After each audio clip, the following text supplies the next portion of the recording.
Bonjour à toutes et à tous. Quelle joie, quel honneur pour moi d'accueillir ici nos extraordinaires candidats aux élections européennes, eux qui nous rendent si fiers dans cette campagne. Bienvenue à Toulouse. Toulouse, la ville rose, je devrais plutôt dire la ville rouge, parce qu'ici,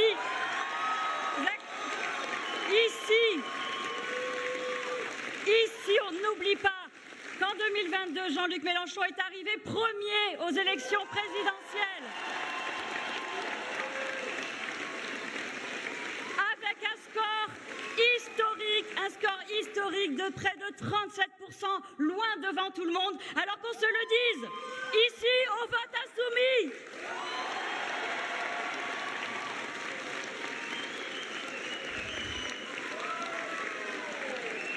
Et c'est d'ailleurs pour ça qu'on a la chance ici d'être 4 députés insoumis en Haute-Garonne, et je vous demande un applaudissement tout particulier pour mes excellents collègues Adrien Clouet, Christophe Bex et François Picmal.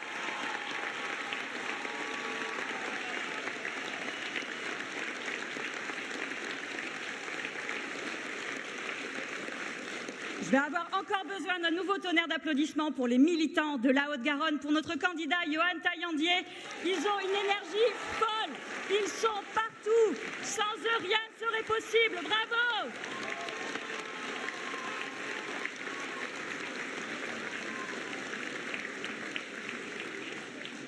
À Toulouse, Claude Nougaro l'a chanté, même les mémés aiment la castagne. Et c'est clair, c'est clair. Ici, on a la tête rude et on se laisse pas faire. Pas plus tard, par exemple, que le 21 avril dernier, on était 5000 dans les rues à s'opposer à l'autoroute A69, le projet le plus absurde du monde.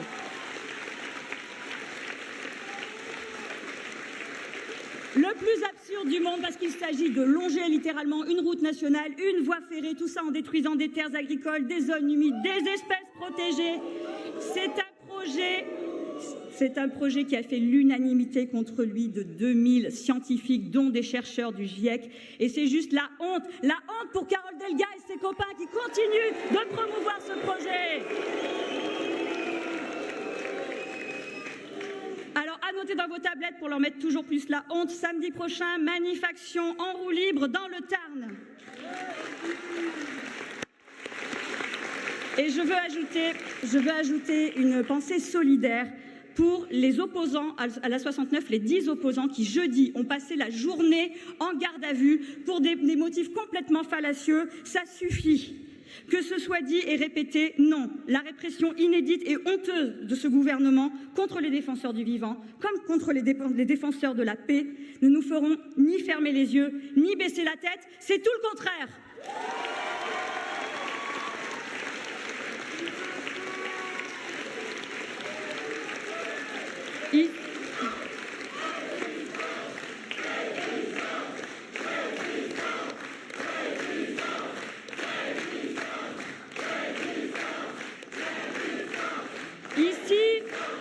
Ici, on connaît aussi le prix de l'austérité et son coût pour nos services publics. Je pense à l'hôpital, notamment le secteur psychiatrique est complètement dévasté par le manque de moyens, où on laisse les soignants travailler dans des conditions invivables. Souvenez-vous, en février dernier, le ministre de la Santé est descendu en catastrophe après des événements dramatiques, dont le suicide d'une personne qui avait passé 10 jours sur un brancard aux urgences psychiatriques, faute de place.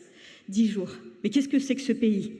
Et le pire, c'est que 3 mois plus tard, il n'y a toujours pas un centime de plus sur la table pour la psychiatrie publique en Haute-Garonne.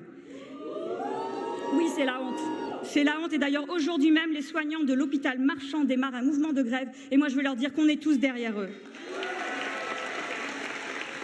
Dans le département, ce sont aussi les parents d'élèves qui se mobilisent par dizaines, par centaines, avec les équipes éducatives, que ce soit dans le rural ou dans les quartiers populaires, contre les classes qu'on ferme à tour de bras, contre le manque d'AESH, contre le manque de professeurs remplaçants. Dans le département, chaque jour, c'est 200 classes qui sont sans professeurs. On parle de nos enfants, là, de notre avenir. Le voilà, le prix de l'austérité, le prix de leurs économies, toujours sur le dos du peuple.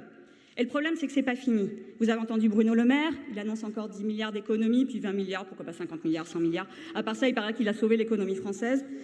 Mais le danger, c'est qu'ils trouvent aussi au niveau européen une excuse pour continuer à saccager toujours plus nos services publics. Le 23 avril dernier, au Parlement européen, les groupes des socialistes, des macronistes et des droites ont voté pour la pire cure d'austérité qu'on ait jamais connue dans les pays européens.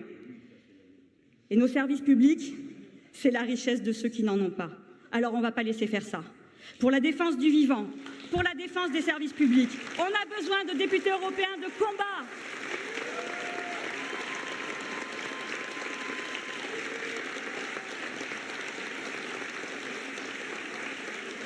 On a besoin de députés de combat et je crois que les gens l'ont bien compris. Moi, je suis confiante. Il y a un élan dans cette campagne. On sent un élan qu'on n'a jamais connu dans une élection européenne. Pas plus tard que jeudi, en porte-à-porte, on m'a encore dit « c'est pas compliqué, tous les gens qu'on connaît, ils vont voter pour vous ». L'espoir, c'est nous.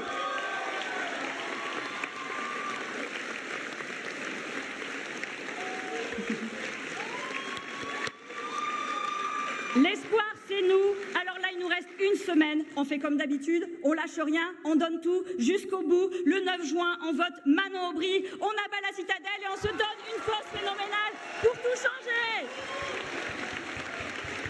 Merci.